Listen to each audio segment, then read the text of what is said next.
Krishna book के first chapter से हम देख रहे हैं। और हमारी पिछली क्लास में हमने क्या पढ़ा था उसका एक बार जल्दी से रिवीजन कर लेते हैं, वो इसके माध्यम से। एक ही क्वेश्चन बनता है इससे, बाकी तो इजी है। दानवों और सुर और असुरों में क्या भेद बताया गया था? देवता और असुरों में क्या भेद बताया गया था, वो बात बतानी है। जिनको भी याद है कुछ पॉइंट्स बता सकते हैं। लास्ट ये माता जी। टॉपिक। हम्म। हरे कृष्णा माता जी। हरे कृष्णा, बताइए। माता जी, जो अपने मन के करें वो असुर है, और जो शास्त्रों से करे वो देवता है। जी, ठीक है, बिल्कुल सही बात है। शास्त्र अनुसार जो भी व्यक्ति चल रहा है उसको सही बात लग रही है, मतलब सही सही वो स्वीकार करते हुए चल रहा है, वह है सुर। और जो इसके बिल्कुल ऑपोजिट कर रहा है, कभी भी वो फॉलो नहीं करता है, शास्त्र के विरुद्ध चलता है, वह है असुर। एक और बताया जाता है, जो भगवान के सुर में ना सुर मिलाए वह है असुर। ठीक है, अब आगे हम देखेंगे। अब वसुदेव अपना पूरा प्रयास कर रहे थे कंस को इस तरह से शांत करने के लिए, ताकि उसकी जो बुद्धि है वो चेंज हो जाए, परिवर्तित हो जाए कैसे ना कैसे करके। लेकिन वसुदेव ऐसा करने में असक्षम रहे। बस वे यही सोच रहे थे कि किस तरह से वे अपनी जो वाइफ है देव की, उनकी किस तरह से रक्षा कर सकते हैं। तो देखिए, जब भी कुछ विपदा आती है तो एक बुद्धिमान व्यक्ति को तुरंत ऐसा एक्शन लेना चाहिए जिससे वह उस विपदा को टाल सके। लेकिन अगर सारी बुद्धिमत्ता लगाने के बाद में भी वो जो विपदा है वह नहीं टल रही है, तो फिर इसमें उस व्यक्ति की कोई गलती नहीं है, क्योंकि उसने तो अपना पूरा प्रयास किया है। लेकिन फिर भी अगर वह उसमें विफल रहा, विपदा फिर भी नहीं टली, तो उसमें उसका फॉल्ट नहीं है, क्योंकि उसने तो अपना पूरा प्रयास किया। अब वसुदेव के दिमाग में बस यही थॉट चल रहा था, दिमाग में उनके बस ये विचार चल रहा था कि कैसे वे अपनी वाइफ देवकी को बचा सकते हैं। अभी बस प्रेजेंट में अपनी पत्नी को वो कैसे बचाए, ये उनके दिमाग में चल रहा था। बाद में जब संतान होगी, उनको कैसे, उनकी कैसे रक्षा की जाएगी, वो वे बाद में देखेंगे। अभी उनका मेन जो कंसर्न था वो क्या था, कि माता देवकी को किस तरह से बचाया जाए। तो उन्होंने आगे सोचा कि अगर फ्यूचर में उनको जो भी संतान प्राप्त होती है जो कि कंस का वध करेगी, जैसा कि कंस सोच रहा है, तो दोनों, देवकी और उनकी जो संतान है, वह सुरक्षित रहेंगी। क्योंकि ऐसा अ, होगा ही कि भाई, जब ऐसी भविष्यवाणी हुई है कि कंस का वध उस संतान से होगा ही, तो इसको कोई भी नहीं टाल सकेगा। और जो होनी है वो कैसे होगी, हालांकि अभी हमारे जो हालात है वो कुछ अलग है, पर जो होनी है वो होगी ही, कोई उसको टाल नहीं सकता। ये बात अभी समझ में नहीं आएगी, अभी समझ में ना भी आए, पर जो होगा वो होगा ही। तो जब इस तरह से बताया गया, भविष्यवाणी हुई कि कंस का वध होगा, आठवीं संतान वध करेगी, तो ऐसा होगा। लेकिन ठीक है, जो भी है, अभी मुझे देवकी को बचाने का प्रयास करना है। तो देखिए, इसमें आगे बता रहे हैं, इसमें कुछ भी फिक्स बात नहीं है कि किसी भी जीवात्मा को कैसे प्रकार का देह प्राप्त होगा आगे जाकर। जैसा कि कुछ भी फिक्स नहीं होता है कि कब अकस्मात से जो अग्नि है वो, मतलब कैसे भी अग्नि जल रही है, वो किस तरह से पूरे के पूरे जंगल को ध्वस्त कर दे। एक छोटी सी जो, मतलब थोड़ी सी जो चिंगारी है, ऐसा हो जाता है कि वह भी बहुत बड़ी आग में, अग्नि में परिवर्तित होकर पूरा नाश कर देती है। तो जब जंगल में आग होती है तो ऐसा देखा जाता है कि किस तरह से बहुत तेजी से वो जो आग है वो फैलती जाती है, फैलती जाती है विथ इन अ सेकेंड, ज्यादा टाइम नहीं लगता है। उसी तरह से एक जो जीवात्मा है उसको बहुत ही सावधान होना चाहिए, जो भी वो अपने कार्यकलाप कर रहा है, अपने जो भी कर्तव्य, ड्यूटीज़ वगैरह कर रहा है, उसको करते वक़्त उसे बहुत सतर्क होना चाहिए। क्यों? क्योंकि यह बहुत ज़्यादा मुश्किल है जान पाना कि जो भी वह कार्य कर रहा है, उन कार्य को करने से किस प्रकार का देह उसको अगले जीवन में प्राप्त हो सकता है। महाराज भरत के विषय में बताया जा रहा है कि वे आत्म साक्षात्कार के लिए अपने पूरे प्रयासों में एकदम लगे हुए थे, लेकिन किसी तरह से एक हिरण के प्रति उन्हें आसक्ति हो गई, और जिस कारण से अगले जीवन में उन्हें एक हिरण का देह प्राप्त हो गया। तो देखिए कितना सतर्क होना जरूरी है ना। बिल्कुल एकदम दृढ़ थे वे, अपने आत्म साक्षात्कार में लगे हुए थे, बिल्कुल दृढ़ थे, लेकिन इस तरह से कैसे उन्हें एक हिरण के प्रति अटैचमेंट उनको हो गया, जिसके कारण से अब उनको अगला देह हिरण का प्राप्त करना पड़ा। तो यही बात बताई जा रही है कि बहुत सतर्क होना चाहिए कि हम किस तरह की कार्यकलाप कर रहे हैं, मतलब जो भी हम कर्म कर रहे हैं, एक्टिविटीज कर रहे हैं, उनका बहुत बड़ा रिएक्शन आता है। इस तरह से देखिए प्रभु जी बता रहे थे एक बार कि जो कुछ भी हम यहाँ कर रहे हैं, उसके लिए हम स्वयं ही उत्तरदायी है,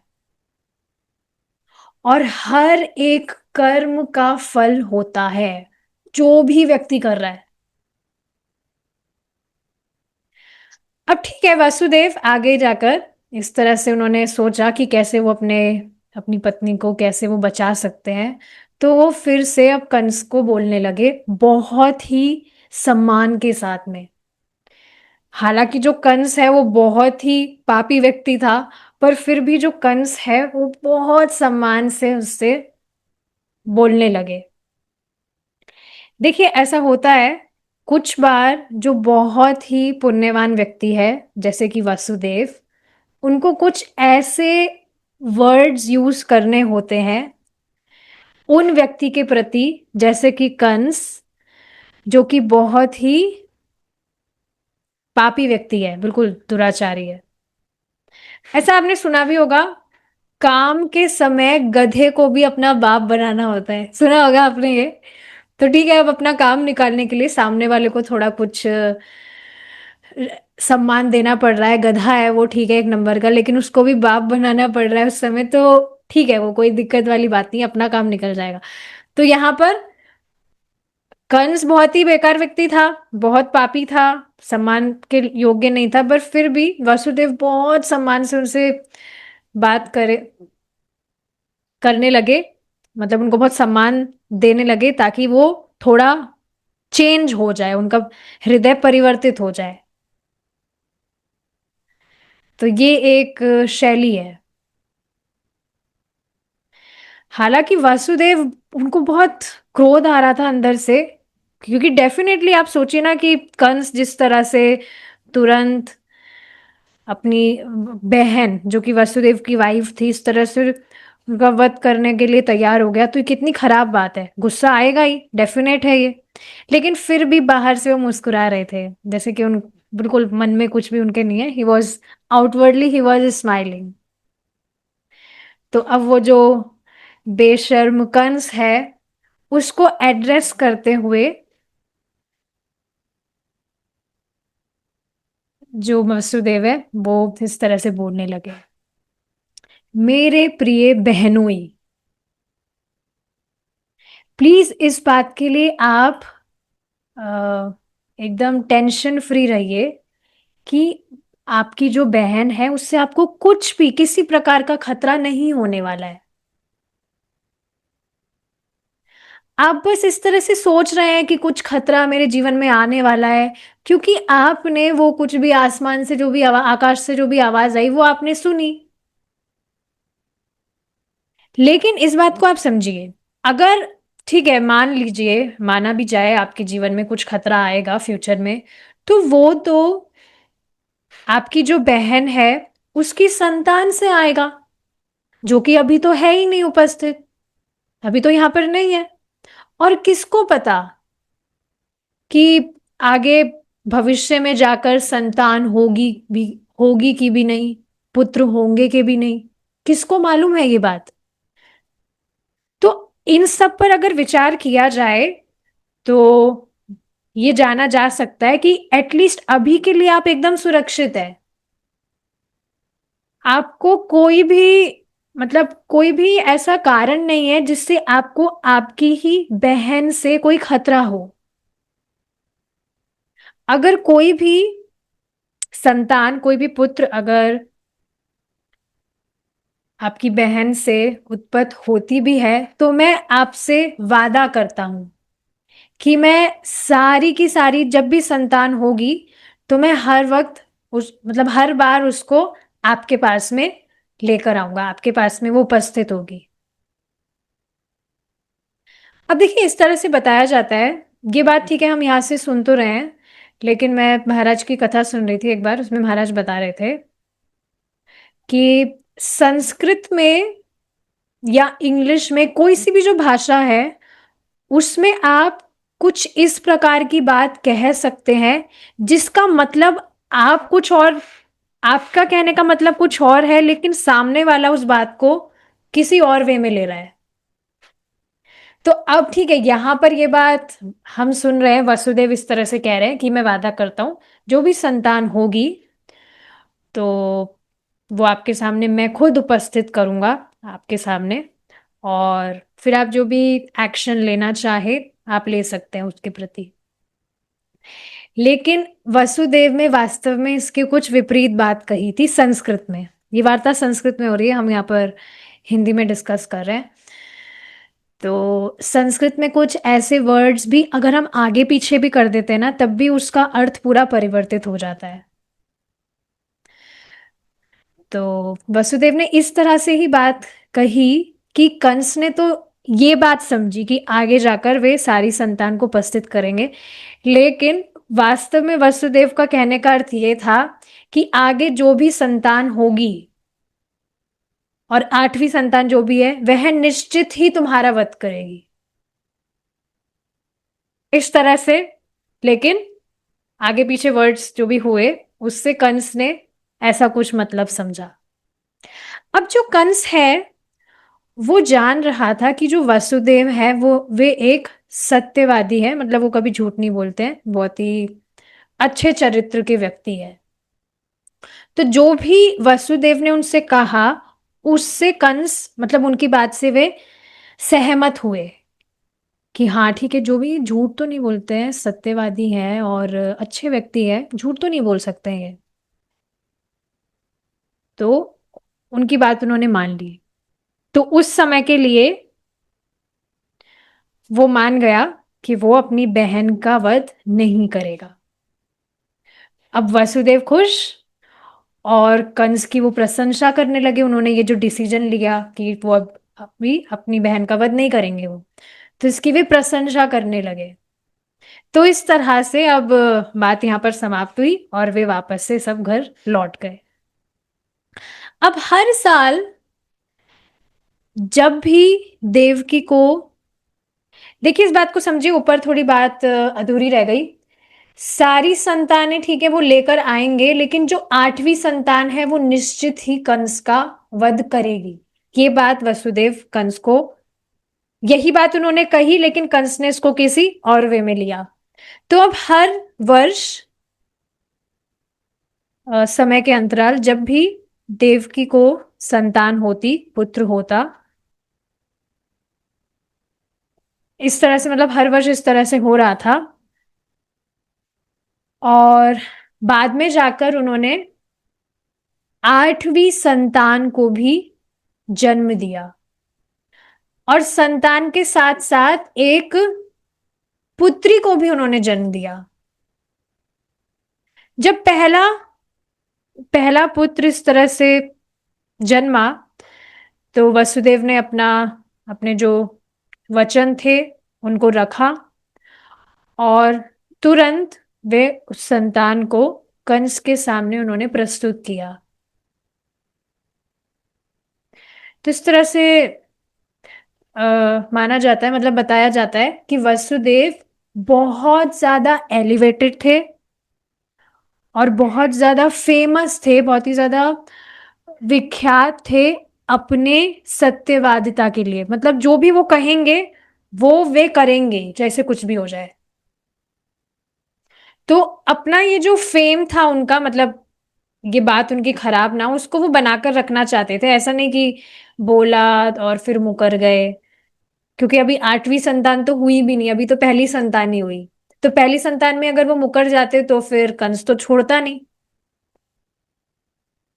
और इस तरह से फिर पहली संतान जैसे ही हुई, उसने सॉरी उन्होंने कंस के सामने पहली संतान को उपस्थित किया। हालांकि ये बहुत ही ज्यादा पेनफुल था वासुदेव के लिए कि वो अपने पहली संतान इस तरह से हुई है और वो कंस के हाथों में उनको दे। बहुत उनके लिए पेनफुल था। आप इस बात को समझ ही सकते हैं, बहुत ज्यादा ये पेनफुल है ही। लेकिन फिर भी उन्होंने ऐसा किया, और कंस बहुत खुश हुआ इसको देखकर कि वाह, चलो, मतलब ये लाया है, इन्होंने अपनी बात रखी है और पहली संतान इस तरह से आई है। पर अब वसुदेव का इस तरह का व्यवहार देखकर कंस के हृदय में भी थोड़ी दया आ गई। अब ये जो यहाँ पर जो भी हुआ, ये थोड़ा एग्जाम्पलरी था। एग्जाम्पलरी मतलब जो एग्जाम्पल से प्रस्तुत किया जाए। तो जो शुद्ध भक्त है, ग्रेट सोल लाइक वासुदेव, उनके लिए कुछ भी ऐसा पेनफुल नहीं होता है। देखिए क्या पता चला, there is nothing consider to be painful in the course of discharging one's duty. जब कोई भी व्यक्ति अपने कर्तव्य का पालन करता है, कोई भी व्यक्ति नहीं, बेसिकली शुद्ध भक्ति की बात की जा रही है, जो महान भक्त है या महान आत्मा कहिए, उनके लिए अपना वो जो भी कर्तव्य कर रहे हैं, उसके निर्वाहन करने के दौरान किसी भी चीज को कष्टदायी नहीं माना जाता है। ये महान आत्मा जो है या महान भक्त कहिए, उनकी इस प्रकार की स्थिति होती है। तो एक जो विद्वान व्यक्ति है वसुदेव की तरह, वे अपने कर्तव्य का पालन हमेशा करते हैं, बिना कोई हिचकिचाहट, बिना कोई हेजिटेशन के। दूसरी तरफ एक जो दानव है, एक दैत्य प्रवृत्ति का व्यक्ति है, जैसे कि कंस, वे किसी भी तरह का पाप में कर्म करने में हिचकिचाते नहीं है, हेजिटेशन नहीं होता है। समझ रहे हैं इस बात को आप? एक जो बेसिकली यहाँ पर अगेन डिफरेंशिएशन बताया जा रहा है, एक दानव प्रकृति के व्यक्ति का और एक भक्त जो है, उनके बीच का डिफरेंशिएशन बताया जा रहा है। कि एक जो भक्त है वो कभी भी जो भी उसका कर्तव्य है, शास्त्र के अनुसार कहिए, या पहले ये सब होता ही था, वर्णाश्रम वगैरह की जो भी ड्यूटीज होती है, तो वह हमेशा उसका पालन करता ही है। बेसिकली धर्म से रिलेटेड जो भी कर्म है उसको करने में वह हिचकिचाता नहीं है, हेजिटेट नहीं होता है। दूसरी तरफ जो दानव प्रवृत्ति के जो भी लोग होते हैं, वो पाप में कर्म करने के लिए कभी हिचकिचाते नहीं है, हेजिटेशन उनको नहीं होता है। तो इस तरह से कहा जाता है जो भी एक संत पुरुष है, वो किसी भी तरह का कष्ट अपने जीवन में सह सकता है। और इस बात को आप समझिए, ये जो क्वालिटीज यहां बताई जा रही है, ये भक्तों में भी होती है, या कालांतर में भक्ति करते करते ये सारी की सारी क्वालिटीज एक भक्त में भी आ जाती है। जीवन में किसी भी तरह की परिस्थिति क्यों ना हो, भगवान की भक्ति में वह स्थिर ही रहता है। भगवान का भजन करना उसका नहीं हिलता है। भजन में नियमित रूप से करेगा ही, जैसे कैसी भी सिचुएशंस क्यों ना है। तो इसी तरह से बताया जा रहा है यहाँ पर, कोई भी साधु व्यक्ति है, उसके जीवन में कैसी भी कष्टप्रद स्थिति क्यों ना आए, सबको टॉलरेट कर के चलता है।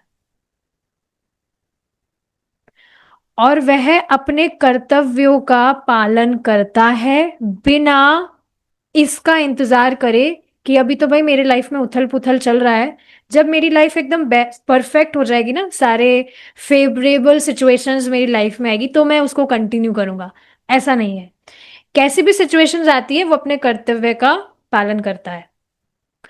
अब ये भक्तों पर भी अगर अप्लाई किया जाए, भगवान भी इसको भगवत गीता में बताते ही हैं कि कैसी भी सिचुएशंस आए, सुख दुख, गर्मी सर्दी, कैसे भी ये मौसम चल रहे हैं, पर जो भक्त है वह अपनी भक्ति में स्थिर रहता है और नियमित रूप से वह भक्ति करता है। हमारे लिए हमारा जो व्रत है, हमारी साधना है, 16 माला का जप, 4 नियमों का पालन, भगवान की कथा, भगवान का श्रवण करना, तो ये सब नियमित रूप से वह करता है। वेट नहीं करता है कि अभी तो बहुत प्रॉब्लम आ रही है, घर वाले परेशान कर रहे हैं, या कुछ भी मौसम बहुत गर्मी हो रही है तो अभी अभी नहीं करना मुझे, जब जब सब कुछ फेवरेबल हो जाएगा, मौसम थोड़ा अच्छा हो जाने दो, तब मैं कंटिन्यू करूंगा। No, nothing like that. Okay. लेकिन एक जो दानव प्रवृत्ति का व्यक्ति है, जैसे कि कंस, वो किसी भी तरह से पाप में, कर्म में बस लगा ही रहता है। और एक जो भक्त है, वो कोई भी सेक्रीफाइस करता है किसी भी तरह का, भगवान को संतुष्ट करने के लिए। तो आप यहां पर भेद देख सकते हैं। अच्छा, अब हमारा टाइम हुआ कि नहीं? टाइम तो हो गया है। आज अपन लेट भी हो गए थोड़ा। चलिए, एक ये थोड़ा एक दो और पढ़ लेते हैं, कोई बात नहीं, 5-10 मिनट ऊपर हो जाएगा तो। अब कंस जो है वो पूरी तरह से संतुष्ट था वासुदेव ने जो भी किया। वसुदेव ने जो भी प्रॉमिस किया था कि मैं संतान लाऊंगा, जैसे ही होगी आपके सामने उपस्थित होगी, तो कंस ये देखकर बहुत खुश हुआ था। और वो आश्चर्यचकित भी था कि कैसे वसुदेव ने अपना प्रॉमिस पूर्ण किया, वादा पूर्ण किया। अब ये देखकर उसका थोड़ा हृदय जो था वो थोड़ा पिघल गया, क्योंकि वो बहुत संतुष्ट था, और देखो कितना सत्यवादी है, मेरे से चीटिंग नहीं की इसने। तो उसका भी हृदय थोड़ा पिघल गया और वो इस तरह से कहने लगा, मेरे प्रिय वसुदेव, या जो भी जिया जी, मतलब वो बड़ा है तो, कंस बड़ा है तो, मेरे प्रिय वसुदेव, साले साहब। नहीं सॉरी, मैं फिर से कंफ्यूज हो रही हूँ। ठीक है, वसुदेव तक ही रखते हैं, ये रिलेशन में थोड़ा मैं कंफ्यूज हो गई, साला तो कंस होगा। बट एनीवेज, तो उसने इस तरह से कहा, मेरे प्रिय वसुदेव, तुम्हें कोई भी अपना जो भी संतान होती है उसको मेरे सामने प्रस्तुत करने की जरूरत नहीं है। मैं किसी भी तरह के डेंजर में नहीं हूं। तुम्हारे मतलब जो भी तुम्हारी जो पुत्र होगी, उस पुत्र होंगे, उससे मुझे किसी भी तरह की हानि नहीं होगी। मैंने सुना है कि 8वां जो पुत्र है तुम्हारा और देवकी का, वो मेरी मृत्यु का कारण बनेगा। तो फिर मैं बाकी जो पुत्र है उनको मैं बिना मतलब में क्यों इस तरह से स्वीकार करूं, या उनको मैं कुछ भी हानि पहुंचाऊं। तो तुम अपनी ये जो संतान है इसको अपने साथ में वापस ले जा सकते हो, कोई दिक्कत नहीं है। तो इस तरह से उसका हृदय परिवर्तित हो गया था। अब जब वसुदेव ने ये बात सुनी, तो फिर वे अपना जो पहली संतान हुई थी उनके साथ में वे अपने घर लौट गए थे। ये बात समझना चाहिए, अभी वसुदेव और देवकी कारागृह में नहीं है। अभी वापस से कंस की बुद्धि वापस से चेंज होगी, तब वो ये सारी चीजें करेगा। अभी तो they were happily living in their house, Vasudev और देवकी। तो वसुदेव अपनी पहली जो संतान है उनके साथ में वापस से लौट गए, और कंस के व्यवहार से वे प्रसन्न थे, लेकिन फिर भी वे कंस पर विश्वास नहीं कर सकते थे, क्योंकि उन्हें मालूम था कि जो कंस है उसको मतलब वो खुद ही अपने कंट्रोल में नहीं है। देखिए, दानव प्रवृत्ति के व्यक्ति ऐसे ही होते हैं, कब वो कैसा किसी की कुछ बुरा कर दे, किसी के साथ में कुछ भी बुरा कर दे, इसका कुछ कहा नहीं जा सकता है। कोई भी एक जो नास्तिक प्रवृत्ति का व्यक्ति है, वो कुछ सत्यवादी शब्द बोल भी रहा है, बहुत अच्छा व्यवहार कर भी रहा है, पर वो नास्तिक है, भगवान का भक्त नहीं है, तो कोई भरोसा नहीं है कब वो पलट जाए। कोई भी व्यक्ति जो अपनी इंद्रियों पर सहमत नहीं कर सकता है, वो कभी भी जो भी वो बात बोल रहा है ना, उसकी बात जैसे गधे की लात, ये बात समझनी चाहिए। कुछ भी वो, उसकी बातों का विश्वास किया ही नहीं जा सकता है, ना इंद्रिय संयम कुछ है, स्पेशली भगवान का भक्त नहीं है।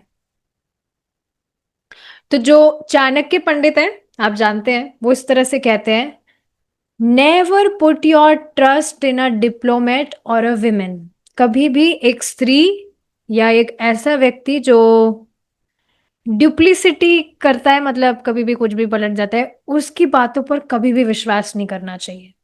अब इसको मैं थोड़ा और विस्तार नहीं कर रही हूँ, जो बोला है वो ही हम कर रहे हैं।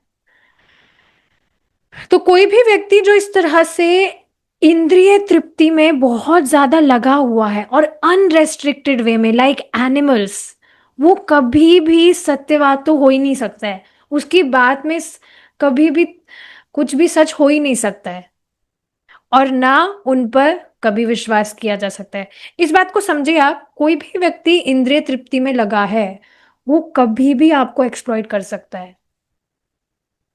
मैं उन व्यक्ति की बात करूं जो भगवान की भक्ति नहीं कर रहे हैं और definitely no sense control at all in their life, तो वो कभी भी आपके साथ, आपको धोखा कर सकता है, आपको एक्सप्लॉइट कर सकता है। इस वजह से ऐसे व्यक्ति के ऊपर तो कभी भी विश्वास करना ही नहीं चाहिए। और इसमें उसकी गलती नहीं, वो खुद ही बेचारा हेल्पलेस है, अपनी इंद्रियों के वश में है वो। तो ये बात है। अब आगे का जो डिस्कशन है कि कैसे कंस की बुद्धि चेंज होती है, उसको भगवान ने चाहा तो हम हमारी नेक्स्ट सेशन में कंटिन्यू करेंगे।